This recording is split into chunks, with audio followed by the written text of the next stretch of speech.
The man drew a target on the oil drum. Then he loaded the gun. Next he pulled the trigger. 3 shots hit the target perfectly. Then he switched to burst mode.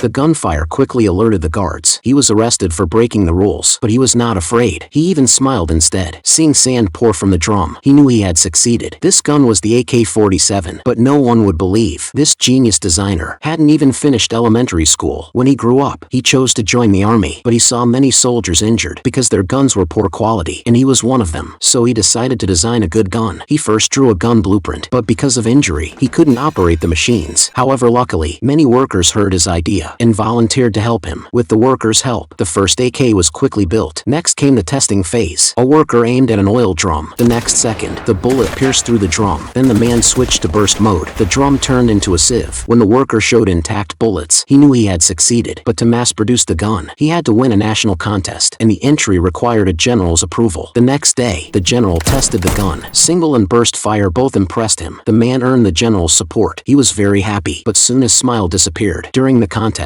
his gun suddenly jammed, so he successfully failed. He felt very disappointed, but the general didn't blame him. He even encouraged him to keep trying. The man's passion reignited instantly. He quickly improved the issue. Soon, a new rifle was born. Seeing the accuracy on the target, he believed this time he would win. Just then, news came from the front. The war had ended. Everyone cheered with joy. However, when the contest results came, he was stunned. The committee refused to mass-produce the gun. Because the war had ended, he felt very unwilling, because this meant his years of work were wasted. So he found the colonel. Unexpectedly, the colonel gave him new hope. The army needed new advanced weapons. He immediately began new research. But soon, a designer saw a problem and reminded him, automatic rifles must be simple like bullets. At that moment, the man suddenly understood. He began simplifying every part. Soon, the king of rifles AK-47 was born. He immediately tested the gun, whether for accuracy or firepower. He was very satisfied. However, there was a bigger surprise coming. He found the general. Then in front of him, he quickly disassembled the gun. Seeing the few parts, the general was shocked. Then he gained contest entry again. This time it was tougher than ever. It included water tests and sand burial tests, but his gun passed everything, while others jammed constantly. Finally, he won the contest. He also earned the marshal's praise, and this rifle king was fully equipped, officially the army's main weapon. So here's the question. Do you know this genius designer?